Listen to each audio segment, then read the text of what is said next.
Pois bem, muito bom dia. Reforçar as saudações a todos os presentes e dar continuidade ao exercício que estamos a fazer. Desta feita, final para o último título do código, e dentre nós, área de alerta, já um título que se abre a uma série de especificidades. De alguma forma controverso, e fez o alerta, o Somotaliza, de alguma forma controverso, desde logo por se referir, se referir a tipos criminais que, segundo a percepção geral, são crimes que ficam já situados ali na zona marginal da intervenção penal, né? Ou, se quisermos, na ótica do princípio da intervenção mínima, são crimes já situados muito à margem, na medida em que muitos, vamos dizer, muitos clamores são feitos no sentido de se refletir melhor se determinados interesses tutelados por esses crimes não devessem merecer tratamento ao nível de outros ramos de direito e merecer outro nível de intervenção que não o penal. Neste título em particular, temos um misto muito diversificado de criminalidade, pese embora grande parte dela se revela violadora de interesses subjacentes à estabilidade do mercado e da economia como tal, e à proteção de direitos legítimos do consumidor e do mercado. Para efeitos de configuração deste capítulo, há desde logo três notas de caracterização dos crimes aqui consagrados. Há um grupo particular de crimes que se vê aproveitado do regime que tivemos em sede de crimes contra a economia, especificamente os crimes mais característicos e frequentes. No que respeita a crimes contra a economia, e sem prejuízo da previsão inaugural que o Código agora, vamos chamá-lo, me ajuda com mais um adjetivo, Código vigente. Pronto, o nosso Código vigente, até então vigente, ele apanha com os adjetivos. Sim, o Código vigente, ainda vigente, tinha a previsão inaugural destes crimes, e depois fomos adotando leis de especialidade sobre a matéria, sem prejuízo de outras que foram mais especificadas lá no período da economia centralizada. Eu avançava especificamente três, as mais relevantes nessa matéria, a começar pela Lei 989, que foi, se quisermos, a primeira lei dos crimes contra a economia ao nível do nosso ordenamento, depois substituída pela Lei 6/99, 3 de setembro, das infrações contra a economia, e esta foi depois objeto de derrogação, se quisermos, pela Lei 3/03, de 10 de junho, e com esta operado um exercício de repristinação, se quisermos, de algumas disposições do Código Penal então vigente. Se calhar o problema, ou mesmo ao nível do diagnóstico, foi desde logo apontado um problema nesta sede, que é o de que o exercício de derrogação da Lei 696, com a consequente repristinação de alguma criminalidade constante do Código, poder ter deixado insuficiências de tutela no que respeita a determinados interesses, e foi um pouco isto que motivou a Comissão Técnica a trazer de volta um corpo particular de crimes consagrados ao nível destas leis e do Código. Depois, a estes crimes soma-se ainda um segundo grupo de crimes, que são os crimes decorrentes de legislação avulsa ainda vigente. E aqui realçar especificamente a Lei 314, que desenvolveu algumas das disposições agora absorvidas pelo Código. Falo concretamente dos crimes no domínio das fraudes na obtenção de crédito ou de subvenções e subsídios do Estado, regulados concretamente nos artigos 455, 456 e 457 do Código recente. E também é o caso do crime de corrupção no domínio do comércio internacional. Estas são disposições normativas já absorvidas da Lei 314, vêm com algumas inovações formais ou materiais, mas o conteúdo, o teor substantivo é já o decorrente da evolução desta lei em particular. E o terceiro grupo de crimes aqui consagrado é o de criminalidade nova, ou relativamente nova. E aqui, de tipos inovadores, temos uma grande diversidade de tipos e vamos muito pontualmente referir-nos a eles. Dizer que todo esse exercício de criminalização, todo o exercício de criminalização dessas condutas foi bastante discutido. Houve inclusive alturas em que o Código quase que congelou na discussão, na configuração deste corpo de crimes em particular.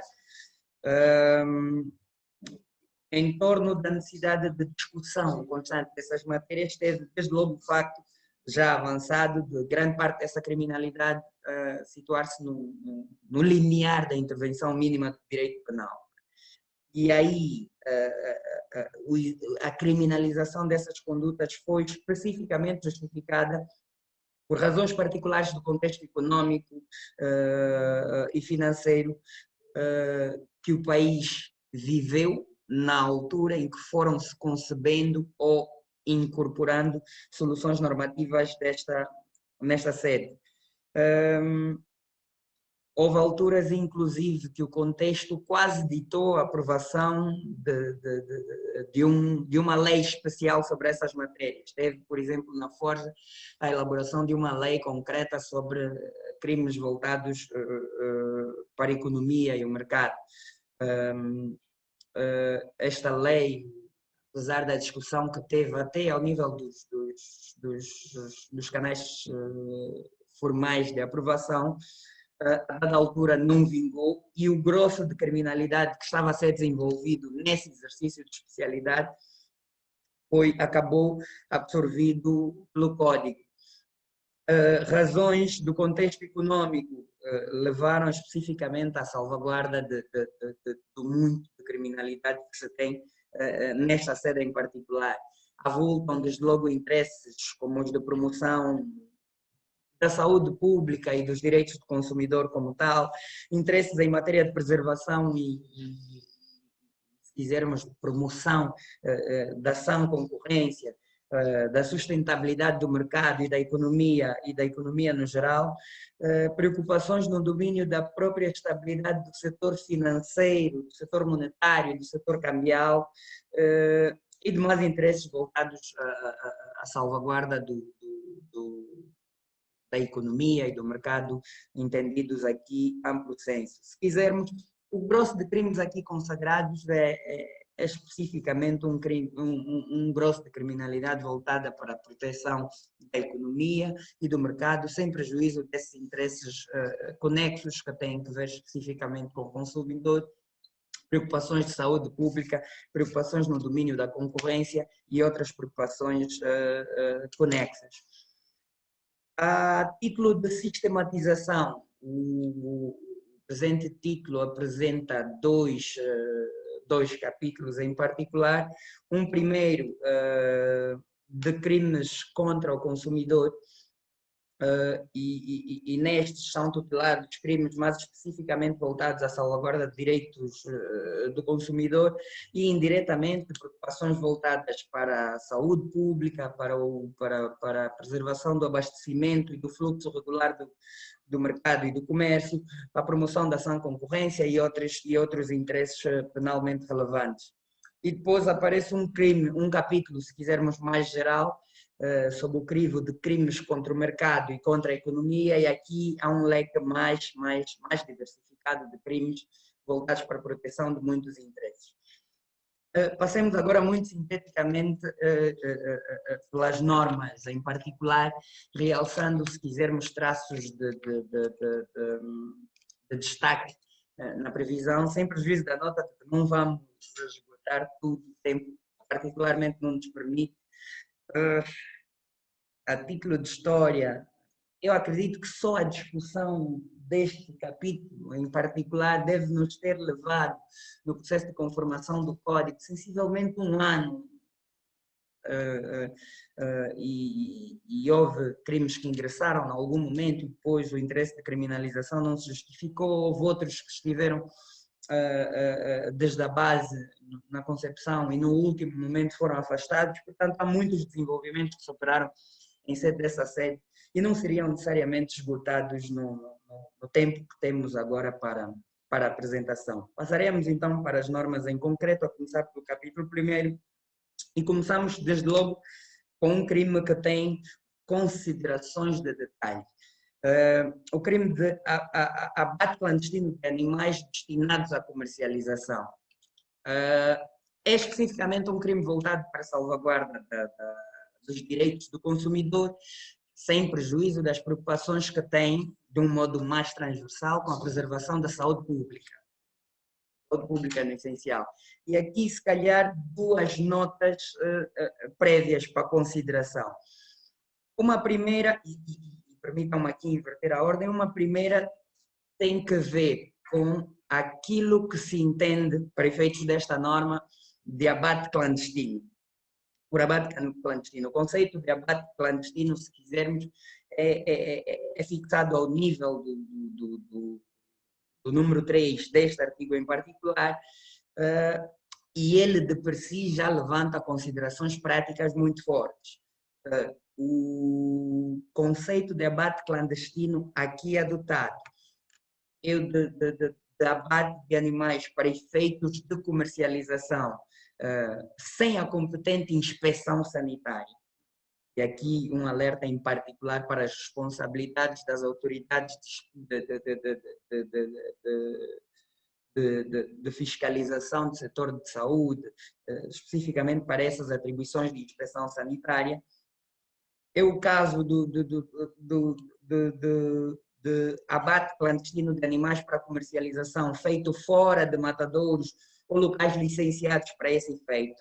E ali preocupações práticas muito voltadas, quer para a existência e disponibilidade de serviços deste cunho, quer para preocupações de regularização destes serviços como tais, e se quisermos ainda, quer para a observância de preocupações de saúde, de preocupações de natureza sanitária, de higiene e sanidade, ao nível desses estabelecimentos.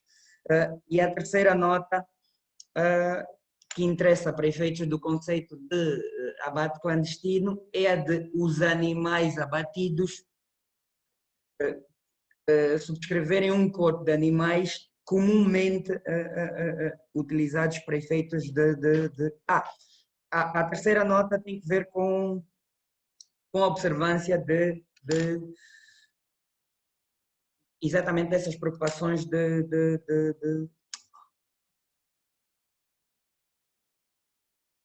afinal estava no sítio certo. É especificamente a dos animais serem animais comumente usados para o consumo humano. Portanto, né, setorizar aqui o leque de animais considerados para esse efeito como aqueles que comumente, e esse comumente será um conceito a preencher em razão das circunstâncias, mas animais comumente ou habitualmente usados para consumo humano. Portanto, é nestes contextos em particular que se há de considerar o conceito de abate clandestino. E esta seria a primeira nota de interesse para a configuração deste crime. A segunda nota tem que ver com o tipo de abate. E a norma, logo no número 1, evidencia isso ao dizer que o abate considerado para efeitos desta norma é o abate destinado à comercialização. Portanto, isto tem uma importância prática muito grande, porque depois há uma série de circunstâncias em que se faz o abate de animais para efeito de consumo público, que pode não observar as circunstâncias delimitadas ao nível do conceito de abate clandestino, e não configurar crime, porque a finalidade a que se destina o abate não é propriamente a de comercialização. Portanto, ficam se calhar de fora. Nós costumamos brincar com isso quando falamos deste crime em particular. Ficam, por exemplo, de fora o abate de animais para as cabidelas e ginguingas do domingo. Para as cabidelas e ginguingas do domingo, ou utilizados ali para efeitos de consumo privado. O que interessa tutelar aqui é especificamente a disponibilização mercantil do produto desse abate para efeitos de comercialização. E é esta que, se não observar os quesitos aí definidos para efeitos de consideração do conceito de abate clandestino, prefiguram a concretização deste crime em particular. Uma última nota sobre esse tipo, tem a ver com um acerto formal. Eu acredito que em sede de errata podemos consolidar isso, mas ali no número 4, que equipara uma série de circunstâncias ao abate clandestino, no fundo é uma norma que estende um pouco mais o conceito de abate clandestino. O número 4 tem uma última linha que, na verdade, não é propriamente uma linha deste número, devia ser entendida como sendo um número 5 desta norma. Acredito que em sede de errata essa situação se torne corrigível, mas o caso é especificamente para particularizar a questão da punição da negligência neste domínio, que é punida com multa de até 120 dias. O crime de assambarcamento já é de resto conhecido, ele vem de previsões inclusive do Código vigente e é dos crimes cuja aplicação foi repristinada com a derrogação que se faz, que se operou com a Lei 13. O crime de assambarcamento, se quisermos, aparece agora mais restrito do que os termos inicialmente previstos, restrito especificamente no que respeita ao tipo de bens a considerar para esse efeito. Deixa de existir aquela previsão geral de aplicabilidade do assambarcamento para efeitos de quaisquer bens. Interessam aqui, para efeitos de assambarcamento, os bens julgados essenciais ou de primeira necessidade, ou matérias-primas indispensáveis para a produção destes bens essenciais ou de primeira necessidade. De resto, as considerações sobre o assambarcamento são as mais gerais. O contexto, em algum momento havia determinado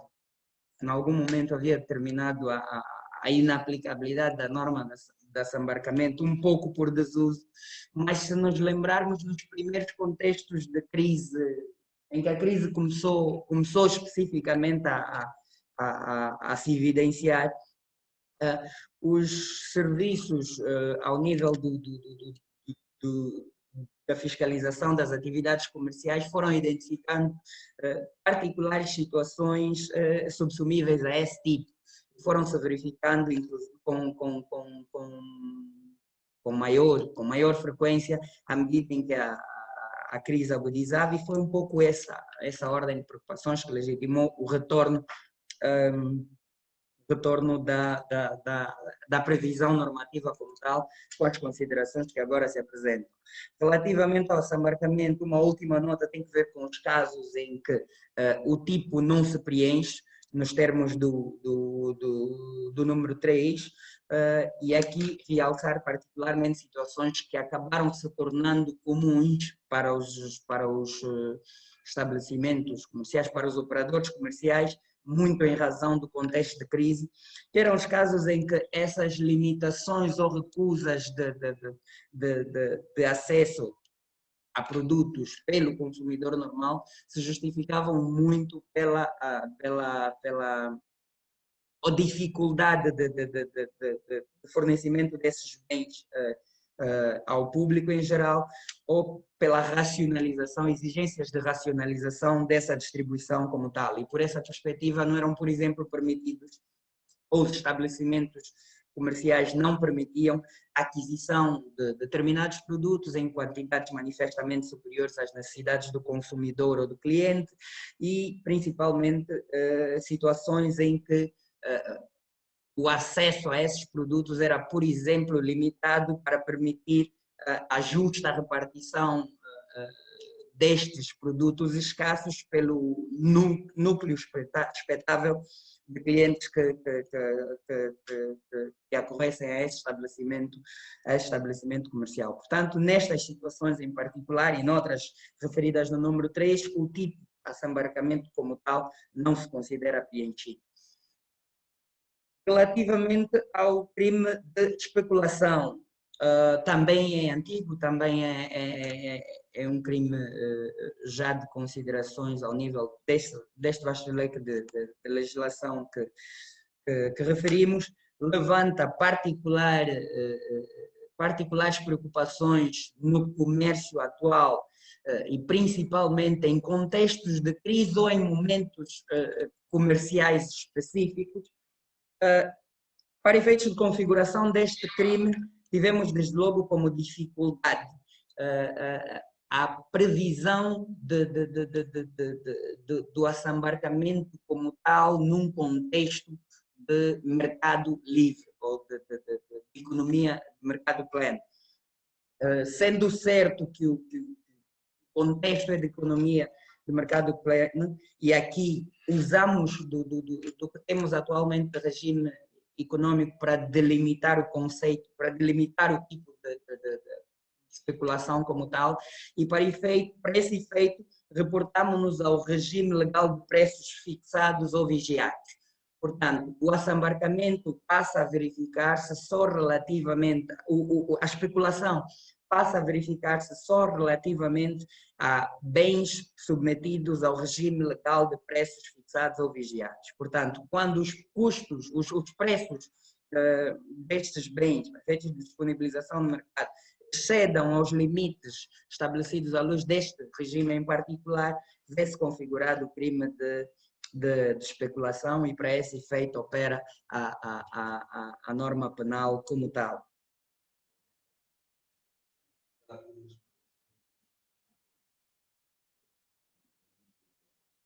Então,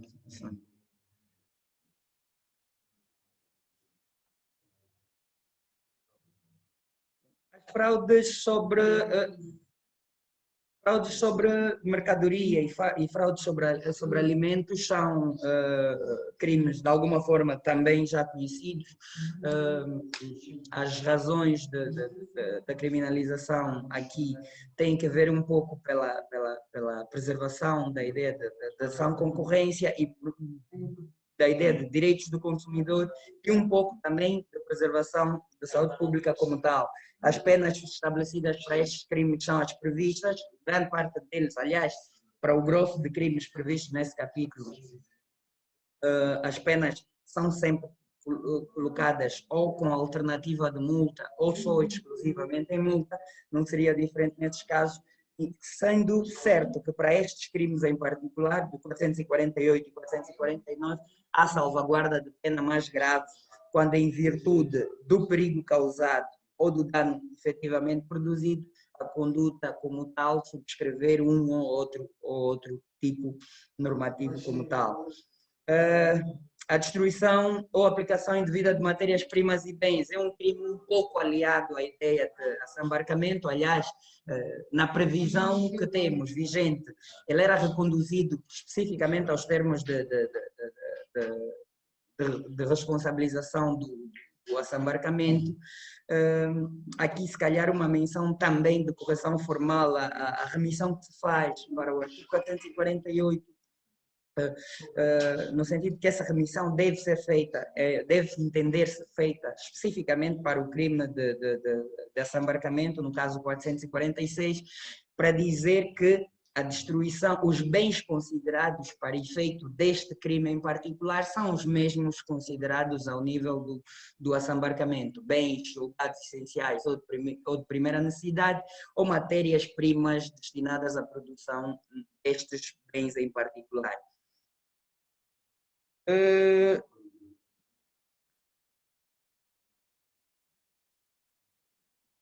Publicidade enganosa, de resto, não é que se considere propriamente crime novo.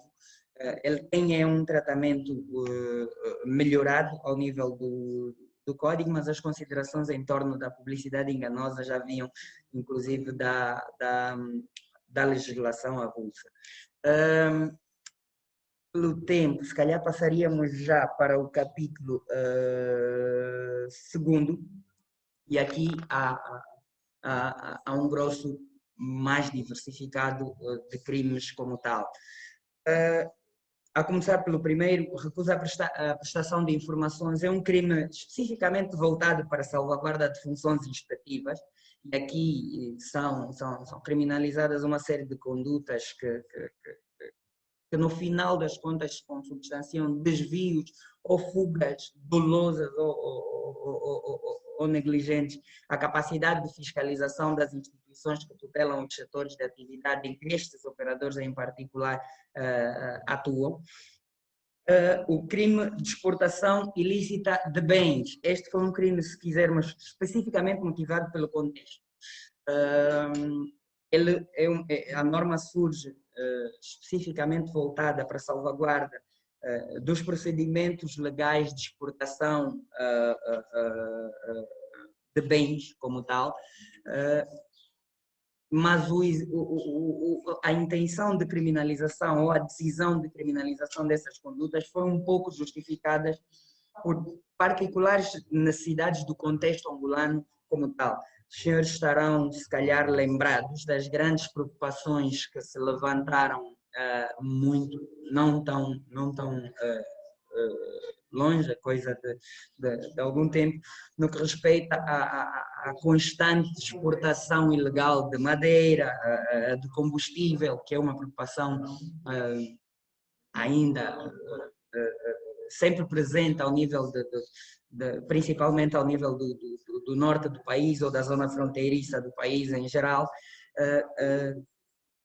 Portanto, preocupações no domínio da exportação ilegal desses bens que de alguma forma se revelavam essenciais para a economia angolana, motivaram a previsão desta conduta em particular nas considerações que vêm, sem prejuízo das sanções que, a título contravencional, poderão decorrer para essa conduta em particular. Esta previsão criminal surge na perspectiva de salvaguarda e até para permitir uma atuação mais ostensiva do Estado relativamente à preservação desses interesses. Os crimes de resto, os crimes de fraude na obtenção de subsídios ou de subvenção, fraude na obtenção de crédito, e se quisermos também o crime de desvio de subsídio ou subvenção ou de crédito, estes são já crimes conhecidos nossos, não gostaria de me alongar muito sobre eles, uma vez que são praticamente crimes incorporados da Lei 3/14, integralmente incorporados da Lei 3/14, com as considerações que já se levantavam ao nível desta mesmo, e a fazer só uma nota de destaque relativamente aos três, que é a salvaguarda das opções de atenuação especial da pena nos casos em que se efetiva reparação, conforme previsto ao nível do artigo 458, e esta atenuação especial da pena se revelará obrigatória ou facultativa, muito em razão do momento em que a reparação se efetivar relativamente à fase processual que estiver, em que a situação estiver a ser apreciada. Desde logo, até o encerramento da discussão da causa em audiência de julgamento, a atenuação, quando especificamente verificada, decorre imperativa para efeitos legais. Entretanto, se a reparação só vier a acontecer após esse momento, mas antes de proferir a sentença, a pena ali poderá ser especialmente atenuada, e aqui a devolução deste poder de apreciação, de ponderação ao julgador, a ponderar em razão das circunstâncias concretas do facto. Criminalidade especificamente nova, para efeitos do nosso ordenamento jurídico no geral, são os crimes de corrupção no domínio do setor privado. E para esse efeito surgem dois crimes em particular, sem prejuízo dos crimes de corrupção que já estudamos ao nível dos crimes contra o Estado, especificamente nos crimes cometidos no exercício ou em prejuízo de funções públicas. O Código inova no sentido da previsão dos crimes de corrupção ao nível do setor privado. E para efeitos de configuração destes crimes interessam particulares notas de concretização. Desde logo, o agente não ser funcionário público. Isto para excluir, para diferenciar especificamente das situações em que se aplicam as condutas, por exemplo, previstas ao nível dos artigos 360 ou muito próximo disso. Exercer ou desempenhar cargos em cargos ou funções em associação, organização ou qualquer instituição coletiva do setor privado, especificamente para diferenciar do setor público,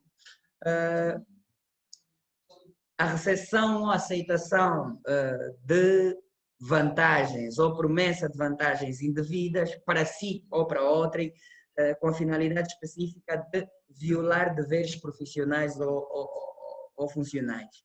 Portanto, e aqui dois tópicos. Num primeiro lugar, a concretização do crime, a semelhança do que é nos outros casos.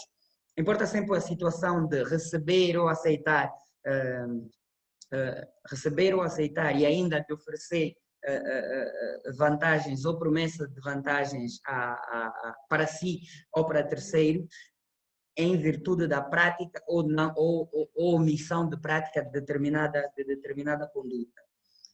E depois, a situação da violação de deveres profissionais ou funcionais.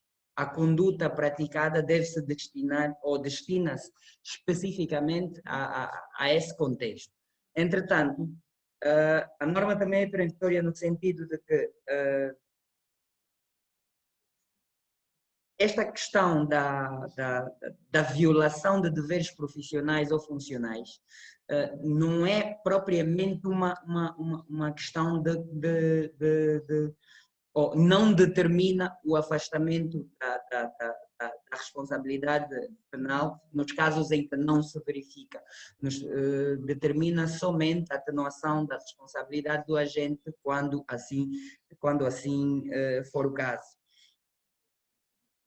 De resto, para efeitos de consideração do resultado, o resultado desta conduta deverá ser sempre uma conduta que conduza à violação ou de regras de concorrência, ou de regras do mercado, ou conduza a prejuízo patrimonial de terceiro. Poderá ser a entidade para a qual o profissional trabalhar ou exercer ou desempenhar atividades, ou outro terceiro individualmente considerado. Já não é novidade a conduta de corrupção no domínio do comércio internacional. Esta já vinha suficientemente tratada ao nível da Lei 3/14. Considerações específicas relativamente a essa apenas no domínio dos conceitos. e muito especificamente no conceito de funcionário público.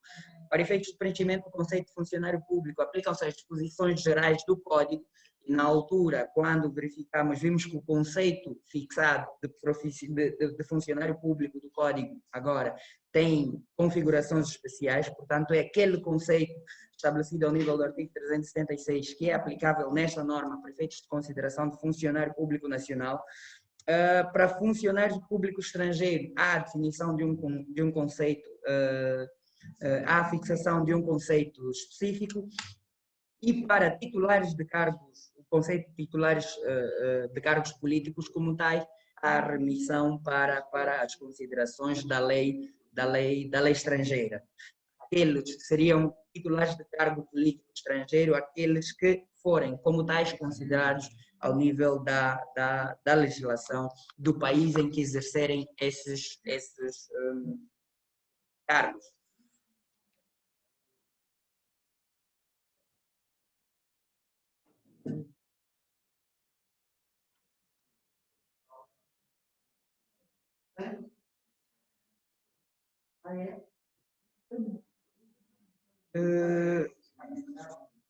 Pressionado pelo tempo, saltaria se calhar para os crimes que respeitam, ou se quisermos, crimes que integram aquela consideração geral dos crimes contra a moeda. Estes sim levantaram muitas discussões em torno do processo de discussão técnica. A começar desde logo pelo crime de fraude no transporte ou transferência de moeda para o exterior. Este crime, motivado um pouco pela necessidade de salvaguardar as normas procedimentais e regulamentares em matéria de exportação de moeda como tal, e também pela necessidade de salvaguardar, na prática, os vários incidentes que verificamos em sede de exportação de moeda como tal. E a norma, nos termos em que configurada, abarca quer as situações de exportação de moeda física, mas também os casos de exportação de moeda por via de transferência bancária.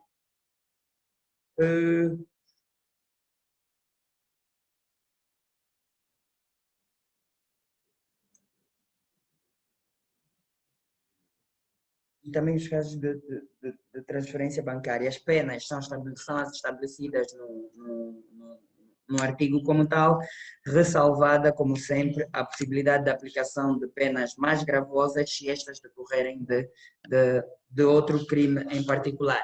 Destaque essencial para este crime, se calhar comum aos vários crimes desta natureza, é o enfoque que atualmente se dá a prerrogativa de perda dos valores objeto do crime, de perda desses valores para o Estado.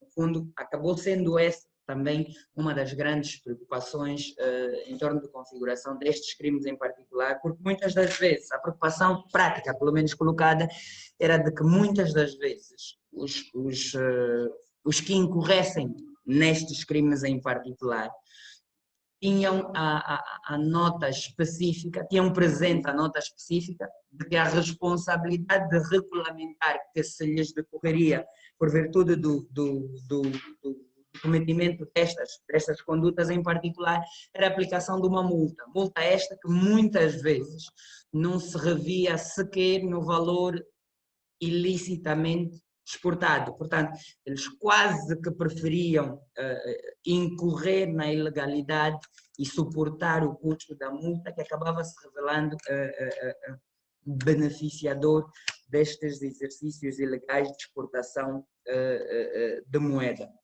Agora, o enfoque desta norma, sem prejuízo da aplicação das sanções à penal e às regulamentares que decorrerem, é também o da perda desses valores e da reversão dos mesmos a favor do Estado. A responsabilidade é considerada extensiva quer para o agente em concreto, quer para os vários agentes que auxiliarem o cometimento da questão, E aqui o enfoque da norma está mais especificamente voltado para funcionários ou para os agentes econômicos ou funcionários de instituições bancárias ou financeiras, porque são estes os operadores que mais diretamente estão em condições de fazê-lo. Se calhar uma nota específica para estes crimes está presente no número 2 e vem também salvaguardar, para este crime em particular, é presente no número 2 e vem também salvaguardar uma questão prática muito recorrente. Muitas das vezes o que acontece não é... Existe o processo de exportação ilegal de moeda como tal, e depois, muito em razão dos limites de exportação, o que acontecia era uma modalidade diferente do cometimento desse crime. Portanto, o agente, porque ciente de que a exportação de moeda até certo limite lhe permitiria a observância de determinados procedimentos, ou com a observância de determinados procedimentos, a exportação só poderia levar a determinado limite de moeda.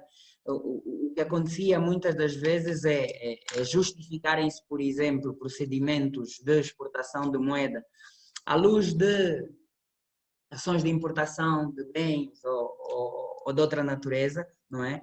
Simuladas ações de importação de bens ou de outra natureza, que legitimavam necessariamente, ou de celebração de contratos no exterior, qualquer uma outra finalidade simuladora, qualquer uma outra nota de simulação, certo? Que permitisse a exportação de quantidades cada vez mais avultadas de moeda.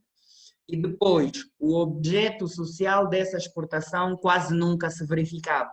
A moeda saía, mas, por exemplo, os bens que eram supostos adquirir com a moeda exportada nunca eram adquiridos, a moeda ficava domiciliada no exterior, como era a propósito de quem a exporta. Portanto, o número 2 vem especificamente a cautelar essas questões, conferindo particularmente às instituições financeiras como tal, um instrumento adicional de combate a essas práticas. Se o 464 é especificamente voltado para a retirada de moedas, o 465 opera no sentido inverso.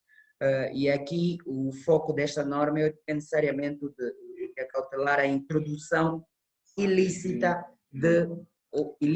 ou ilegal de moeda no país, necessariamente de moeda estrangeira no país, e as penas são as previstas no artigo, sem prejuízo da salvaguarda de pena mais grave, se esta decorrer da aplicação de outro tipo legal. E também a salvaguarda que se faz no número 2 sobre a particularidade de perda desses valores a favor perda e reversão desses valores a favor do Estado. O comércio ilegal de moeda. Este crime foi particularmente imposto por necessidades de normalização do setor cambial. E os termos de previsão são os descritos. Aqui, a ideia é especificamente a de normalizar o setor de comércio de moeda, necessariamente introduzindo a este setor um nível acrescido de formalização, um nível recomendável de formalização, e tendo certo que a previsão normativa como tal tem essas valências, o processo de discussão dessas condutas, inclusive a discussão institucional entre elas, fez evidenciar o facto de que esta norma em particular acaba constituindo verdadeiros desafios para o setor bancário na perspectiva prática. Desafios esses agravados principalmente no contexto de crise que se vive hoje. A ideia da norma é evitar o comércio informal de moeda. necessariamente as quínguilas e uma série de questões. E o propósito da norma é reconduzir a atividade de comercialização de moedas especificamente para as instituições formais e vocacionadas para esse efeito. A crítica apontada vai no sentido de que a capacidade de resposta dessas instituições nem sempre é a desejável, ou a mais das vezes não é a desejável, e que seriam estes os fatores que motivam a informalização desta nota. A banca e o setor financeiro como tal reagem a essas preocupações com o argumento de que um argumento que evidencia especificamente os riscos dessa conduta, mais do que potenciar a informalização desses setores e os fluxos informais de moeda fora do setor financeiro normal, há ainda o perigo de este grosso de moeda que fica fora do setor financeiro ou que circula fora do setor financeiro, potenciar surtos inflacionistas em sede da moeda, e por isso a necessidade dessa previsão em particular. Quase que com a mesma linha de preocupações surgem as duas normas seguintes, e estas atuando, se calhar, em algum momento, atuando combinadamente. A proibição de pagamentos em numerário vem também no sentido de induzir ao mercado de pagamentos como tal alguma formalização, evitando que se processe um fluxo muito avultado de moeda física fora do setor financeiro formal. A preocupação maior sempre esteve voltada para a determinação de um limite. Que limite seria nesta ótica ideal para efeito de aplicação desta conduta ou de delimitação de movimentos financeiros informais. Nós acabamos, no exercício de configuração da norma, acabamos muito voltados para limites que já vigoravam por cá, para efeitos de outra ordem de considerações. O limite atualmente fixado ronda na ordem dos 3 milhões de kwanzas, propriamente. Ele é fixado agora em unidades de referência processual, mas depois feita a operação, a unidade de referência processual está nesse momento indexada aos termos do UCF como tal, fixado na ordem de 88 kwanzas de acordo à última atualização. Portanto, feitas as operações, este valor que aí consta vai rondar muito próximo dos 3 milhões de kwanzas, e a ilação que vem desta norma é especificamente a de que pagamentos em numerário até ao limite de 3 milhões de kwanzas são permitidos. Pagamentos superiores a esse limite só poderão ocorrer ao nível do setor formal, necessariamente do setor financeiro.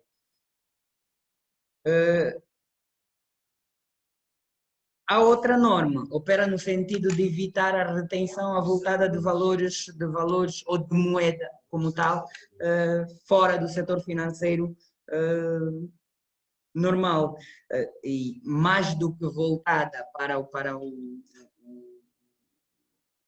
particular individual, para o cidadão normal, no sentido de evitar que o cidadão normal tenha valores, e esta norma tem limites variáveis em função da natureza do agente. Se for pessoa individual ou determinado tipo de pessoa coletiva, e depois um segundo limite que é voltado para as empresas de média ou de grande dimensão, mas a ideia é que movimentos até determinado, ou retenções de moeda até determinado limite sejam permitidas em razão desses contextos, e o excedente já não se poder permitir pelos riscos, pelo mesmo nível de riscos que potencia. Possibilidade de influenciar o setor financeiro ou o fluxo financeiro como tal, com essas retenções, de influenciar inclusive, de provocar inclusive surtos inflacionistas como tal.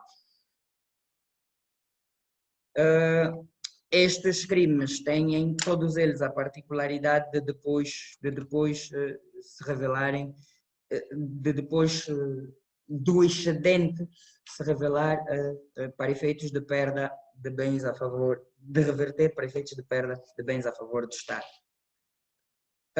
A circulação não autorizada de moeda e de resto, a rejeição de moeda com curso legal são crimes de alguma forma já conhecidos e justificados muito em razão do contexto que temos, mais o segundo do que o primeiro. O segundo, particularmente voltado para processos de substituição de moeda, a ideia é de que assume particular para que no momento em que estamos a viver, em que estamos a processar a circulação de moeda e configura especificamente a conduta de algum agente econômico se vir, por exemplo, a rejeitar pagamentos em moeda nas cédulas da família agora substituída do Kwanza. Mas, de resto, é criminalidade já conhecida ao nível do ordenamento jurídico angolano. Novo é o crime de movimentos e operações financeiras, movimentos e operações bancárias ou financeiras ilegítimos. Aqui, esta norma, muito clamada pelos operadores do setor financeiro como tal, vem tutelar uma situação que se tem estado a mostrar muito corrente, que é a de os operadores bancários ou das instituições financeiras, muito pelo acesso que têm, pelo acesso profissional que têm às contas dos clientes, dedicarem-se a fazer operações, um leque de operações não autorizadas na conta do cliente ou com os valores depositados pelo cliente, muito sem prejuízo de estas condutas como tal poderem se revelar responsabilizáveis ao nível de outras condutas. Portanto, normalmente, grande parte dessas condutas acabavam caindo no abuso de confiança quando houvesse algum aproveitamento do operador bancário ou financeiro como tal, de valores que estivessem ali domiciliados. Mas o que acontece muitas vezes é que essas operações são feitas e não há propriamente um impacto danoso na conta do cliente. Não há propriamente um dano na conta do cliente, entretanto aconteceram movimentações que podem ou não ter beneficiado o operador ou terceiros. E o que se quer especificamente acautelar aqui é a ilegitimidade dessas operações, proteger as contas dos clientes contra a ilegitimidade destas operações, sem prejuízo dos poderes de gestão corrente que são conferidos às instituições bancárias para efeitos da relação que se estabelece com os clientes. Ficaram os dois últimos. O crime de fraude nos pagamentos eletrónicos é especificamente uma particularidade dos nossos tempos, é uma conduta muito recorrente, ou se tem verificado com alguma recorrência agora, e atenta particularmente para aquelas condutas que se mostrarem violadoras dos instrumentos de pagamento eletrónico que temos. Portanto, a conduta típica é aí descrita, é o viciar ou clonar instrumentos de pagamento existentes com o intuito de causar ou prejuízos a outrem ou benefícios para si ou para terceiro. O último crime nesta sede é um crime, se quisermos, de tratamento ou de tutela residual. Parte considerável da criminalização no domínio do setor mineiro é acautelada ao nível do Código Mineiro e legislação extravagante. Este artigo, e é um pouco essa salvaguarda que o número 2 dessa norma faz, para as questões especificamente tuteladas ao nível do Código Mineiro e da legislação extravagante ao nível do setor mineiro, aplicam-se as disposições do setor mineiro. Portanto, para que serviria esta norma em particular? é especificamente uma cautela de salvaguarda, porque o Código Mineiro, ou a legislação mineira como tal, tem um pendor de salvaguarda para aqueles minerais que considera estratégicos. E, portanto, há um rol significativo de minerais cujo interesse de exploração se justifica e cuja atividade de exploração é até recorrente, que não caem propriamente no âmbito de previsão daquelas condutas, daquelas normas protetivas e, por isso, acabavam ficando de fora. Portanto, se quisermos, esta norma tem o condão especial de, em prejuízo do disposto em legislação especial, a cautelar as ações de prospecção, de exploração, de disponibilização até de metais ou de minerais que não se revelem estratégicos ao nível do código, das disposições da legislação mineira e que, como tal, tenham também esse interesse de tutela ou de proteção legal. Portanto, seriam essas as considerações a avançar. Permissão só para uma última nota relativamente a todos estes crimes e que foi um traço muito evidenciado ao nível de todo o exercício de discussão que tivemos. Tem certo que a criminalização dessas condutas já é em si, já constitui em si, ou pelo menos pretende constituir, um impulso muito forte para a normalização, formalização ou regularização de determinados âmbitos da economia, dos âmbitos de economia para os quais essas normas formalmente incidem, de economia do mercado para os quais essas normas incidem. A criminalização por si só não é um exercício completo. Portanto, sempre foi evidenciada a necessidade de estas reformas, processadas agora ao nível legislativo, serem muito acompanhadas de reformas organizacionais ao nível dos setores visados, do setor do comércio, do setor da banca, dos setores de inspeção e fiscalização no geral. Portanto, estes setores dever-se-ão organizar para que a eficácia dessas normas seja especificamente acautelada. Por exemplo, falar em abate clandestino de animais e essas exigências fitossanitárias todas que se fazem em matéria de estabelecimentos específicos para abate de animais destinados ao comércio, observância de condições sanitárias por efeito, cria no contrapolo a necessidade de estas condições estarem efetivamente criadas. E assim é para o grosso de criminalidade que aqui vem, por exemplo, as voltadas para a banca e para a normalização do setor financeiro e cambial e outras que se levantam. Portanto, o exercício legislativo aqui operado de per si não é suficiente, há que combiná-lo com uma série de outras reformas, algumas já, ou parte considerável delas já em curso, a operar nos setores de incidência dessas normas em particular. De resto, é um debate que se abre nessas normas em particular, tem levantado uma discussão muito acesa em razão dos interesses que tutelam. Não me ia alongar mais, deixaria as demais considerações para o debate. Muito obrigado pela atenção dispensada, como sempre. Muitas. O título que o doutor Piandara termina de apresentar visa regular, assegurar o normal funcionamento da economia e do mercado particular. Os senhores julgadores verão que as penas são muito brandas. Grande consequência destes crimes é a perda de bens.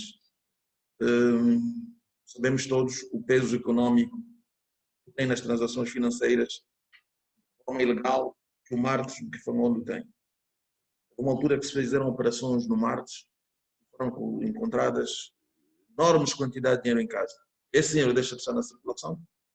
O Estado é obrigado a produzir mais papel moeda, que tem custos, alguém o retém para fazer câmbios, arrecadar divisas para depois tirar. Ora, as operações que haviam sido feitas no Marques encontraram grande dificuldade de tipificação.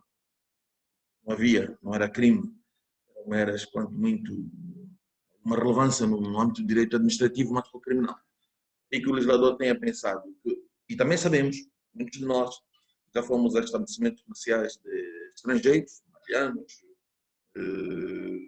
chineses, não aceitam pagamentos via banco, cartão de crédito, querem dinheiro em cash, e aguardar, depois vão fazer os cambiais.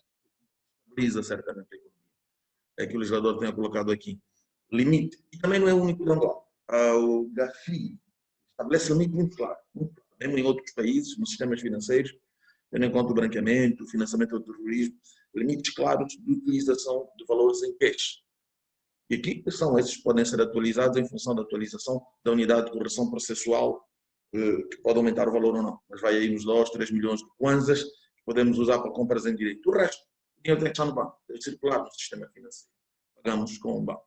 Podemos ter em nossa casa uma reserva de 1 ou 2 milhões, qualquer pessoa pode ter, não está proibido, mas não faz sentido termos 3, 4 milhões, 5 milhões. As empresas é um pouco mais, de acordo com os cálculos que fazem. Se tiver mais, aqui a preferência não é prisão. Prisão é mesmo a última das últimas razões. A responsabilidade penal é perda. É perda. Dos que tinha 10 milhões, tira-se os 3 que ele podia ter, os outros todo perde a favor do Estado. E as pessoas vão ficar desencorajadas em colocar os seus recursos nos bancos, no sistema financeiro onde eles têm que ser. É um pouco isto. As operações bancárias são aquelas que os funcionários fazem. Na sexta-feira tiram dinheiro e, utilizando um pouco, era um modus operandi muito antigo, metiam no circuito financeiro, no mercado, trocavam dólares, compravam dólares, vendiam, na segunda-feira o dinheiro estava reposto. Houve um movimento no fim de semana, mas na segunda-feira o dinheiro estava reposto, não há nada. Olha, isso também é que o legislador procurou aqui vir combater. Será sempre discutível a pertinência da intervenção do direito penal. Se a administração, o setor da economia estiver suficientemente organizado, isto até ia cair nas chamadas contraordenações. O direito administrativo seria suficiente. O regime de contraordenações podia ser suficiente para isto. Mas, tendo em conta o impacto que elas têm para a economia, na nossa economia, a necessidade de denormalizar a economia, o legislador procurou chamar o direito penal, fazer intervir o direito penal para essas situações. Mas aqui, obviamente, que o legislador não quer lembrar depois ao julgador que não é a intenção do legislador ter um monte de gente na cadeia. As penas até são muito grandes. O essencial é com as multas e a perda do produto do crime, as pessoas se sintam suficientemente desencorajadas a continuar com a prática deste tipo de crime. Não há uma verdade acabada, sempre terei uma opinião, o colega terá outra, podemos ter a mesma opinião, mas quanto à relevância da intervenção do direito penal é sempre discutível nessas. Bem, como disse, muitas questões, vamos tentar responder as possíveis. No final chegaram algumas questões, eu vou pontualmente dar notas relativamente a algumas, notas muito pontuais relativamente a algumas, e começaria por algumas, por uma que sem prejuízo de ter sido colocada para a doutora Luzia, é possível que possamos dar um esclarecimento, e a preocupação colocada é no sentido de saber como ficar agora a criminalização do branqueamento de capitais como tal, sendo certo que com a revogação da Lei 314, que era de onde se retirava mais ou menos o preenchimento daquilo que se consideram crimes subjacentes, parece que as considerações em matéria de branqueamento ficam esvaziadas com a revogação da Lei 314. Parece-me que não é bem assim, e aliás lidamos com essa preocupação mesmo quando estávamos a elaborar a nova lei de branqueamento de capitais, a lei 5/20, e a preocupação foi sempre em torno de estabelecermos o conceito de crimes subjacentes. E diferente da percepção prática que às vezes se tem, não é especificamente necessário que o rol de crimes subjacentes esteja estabelecido numa lei de especialidade com esse cunho de crimes subjacentes. Na verdade, a ideia de crimes subjacentes pode ser preenchida de duas formas. Há países que adotam o figurino da enunciação especificada e vão estabelecer um rol exaustivo de crimes considerados subjacentes para efeitos de preenchimento da norma, e há um outro grupo de países que faz uma consagração mais genérica. estabelecendo, por exemplo, o conceito de crimes subjacentes em virtude dos limites de pena.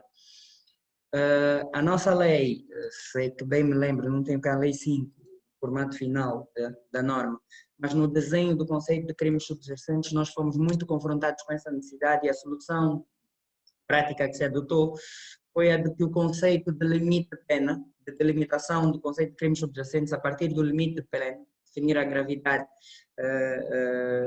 do crime em razão do limite de pena e não por um elenco enunciativo e fechado de crimes. Nós pugnamos pelo critério mais geral, que era estabelecer crimes com suscetibilidade de potenciar proventos branqueáveis situados na ótica de um limite considerado de pena, salvo erro, crimes acima de...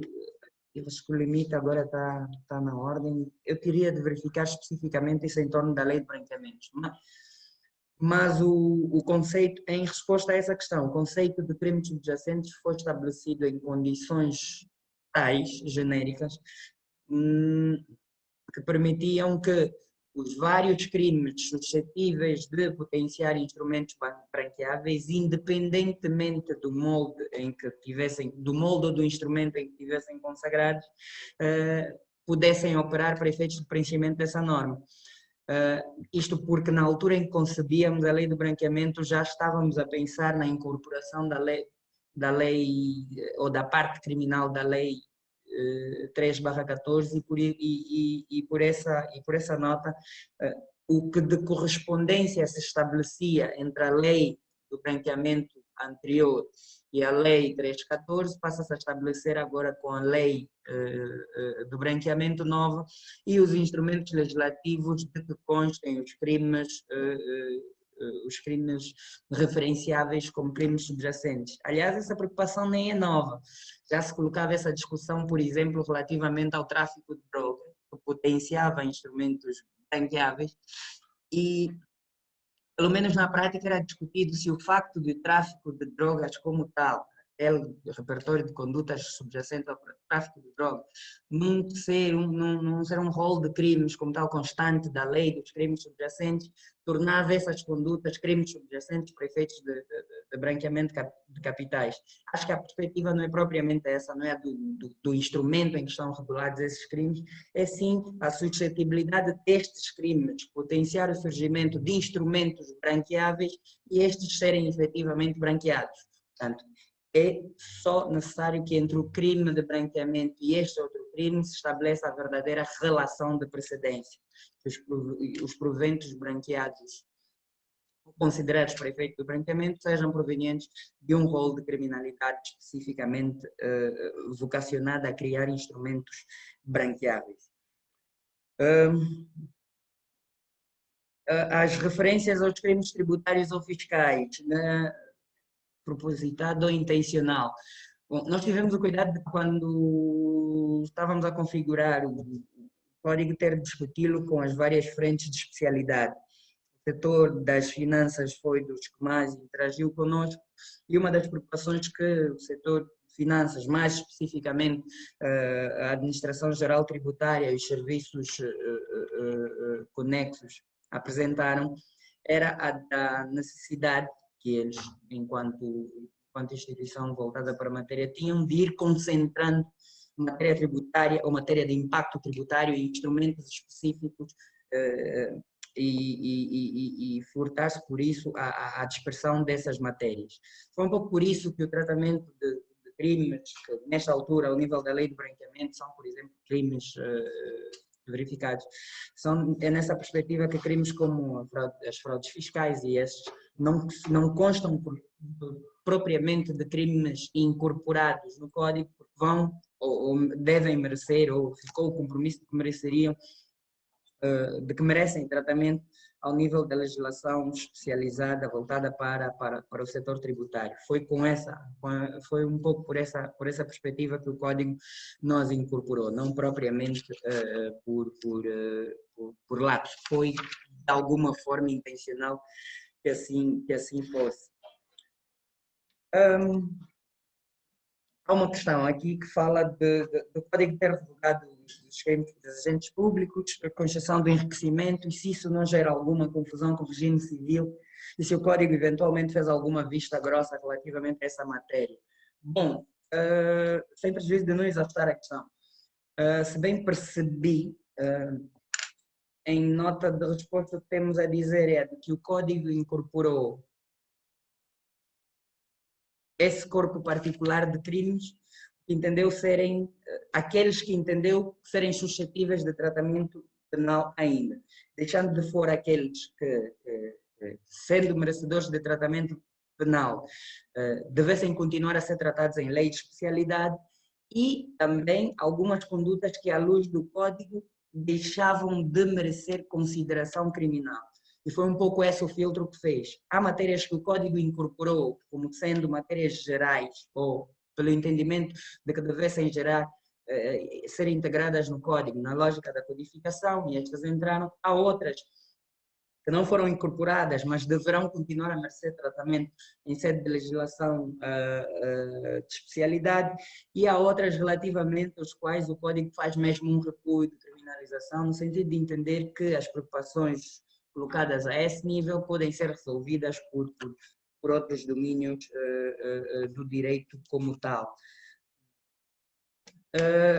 Há uma questão em matéria de isenção de pena, o que é propriamente isenção de pena. Bom, são aqueles casos em que, preenchido o crime, o legislador entende que não há aplicação da pena, em virtude da verificação de alguma circunstância ou situação especificamente considerável. Portanto, não é propriamente a criação de um regime novo, um regime que escapa integralmente às considerações da parte geral. São casos em que, preenchido o crime, não há lugar à aplicação de pena, porque existem elementos da conduta ou da conduta anterior ou posterior do agente,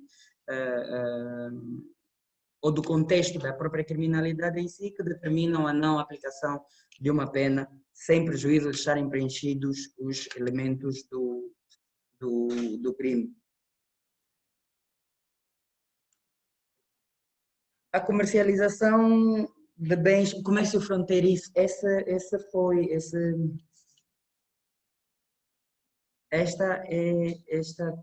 questão em particular tem levantado muitas considerações para os vários operadores dos setores envolvidos no domínio das comercializações em fronteira. Logo quando se começou a trabalhar, quando se discutiu a questão respeitando a exportação de bens, as fraudes na exportação de bens propriamente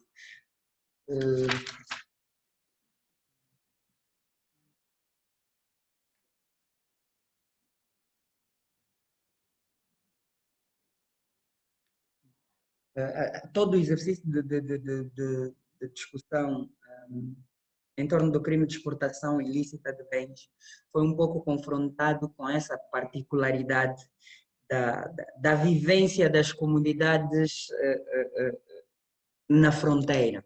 Existem uma designação concreta para esse tipo particular de comércio? Aquele feito pela comunidade ali na fronteira, comunidade residente na fronteira.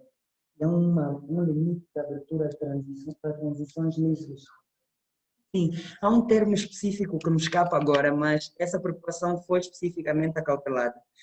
E há inclusive desenvolvimentos no sentido de adoção de um regime de especialidade para tutelar este comércio em particular. Comércio desenvolvido entre a comunidade residente ali no limite de fronteira, e isso implicaria, desde logo, que se liberalizassem determinados procedimentos em matéria de circulação fronteiriça e de transação comercial em fronteira. É diferente, por exemplo, de outras particularidades do comércio transfronteiriço ou de outras particularidades do comércio que confrontam com esta questão em particular, mas acredito que em sede de especialidade houve inclusive Se bem me lembro, houve inclusive uma comissão especificamente constituída para isso. Há em sede de Forja soluções muito práticas adotadas para a cautela dessa situação em particular, e o objetivo é que estas circunstâncias, o comércio transfronteiriço praticado nestas circunstâncias não seja considerado subsumido ao nível do artigo 454 para efeitos de proibição penal, porque se entende que aquele comércio, mais do que comércio de per si, é essencial para a subsistência daquelas comunidades, e sendo certo que muitas delas têm particulares dificuldades de transacionar economicamente com serviços econômicos disponíveis no plano interno, ou porque estão muito distanciados desses serviços, e até às vezes por relação de custo-benefício. Sendo certo que para essas comunidades ainda há o senão de as barreiras de fronteira não estarem muito bem estabelecidas.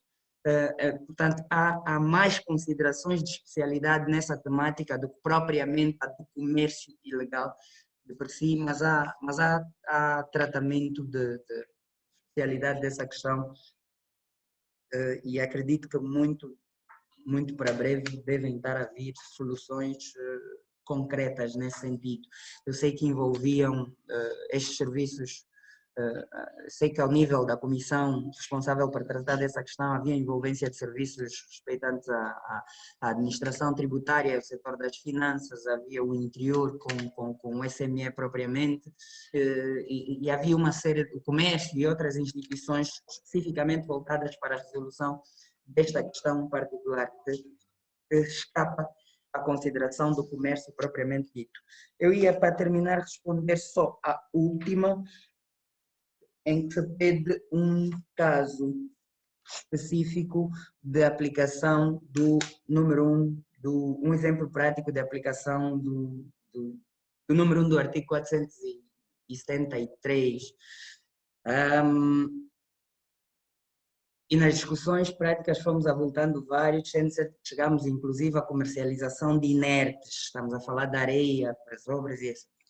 Mas especificamente para este artigo eu gostaria de trazer, para efeitos de exemplo, a questão das pedras ornamentais e decorativas. A questão das pedras ornamentais e decorativas que, por exemplo, não se considerem incluídas no conceito de minerais estratégicos, porque eu acredito que o granito deve estar incluído no conceito de minerais estratégicos como tal, mas já não tenho o mesmo nível de certeza relativamente a uma série de outros exemplos que foram avançados. Mas este, por exemplo, foi um dos exemplos que foi avançado e discutido com o setor respectivo. Há um grande comércio em matéria de pedras ornamentais e decorativas, elas são consideradas pedras preciosas para efeitos de consideração mineira, entretanto, muitas delas não caem num conceito tipo de minerais estratégicos e por isso muitas delas escaparam ao âmbito de proteção das normas vigentes ao nível do setor mineiro. O objetivo dessa norma inicial era o de estender a proteção muito mais, a ponto de chegar inclusive à questão da comercialização de inertes, que levantava mais do que o problema da cautela criminal, problemas em sede de preservação do ambiente e uma série de outras considerações, mas há um trabalho de especialidade que também se vai fazer em sede das normas do setor mineiro para cautelar de modo absoluto todas essas preocupações que se levantaram em sede dos minerais e dos recursos mineiros no geral.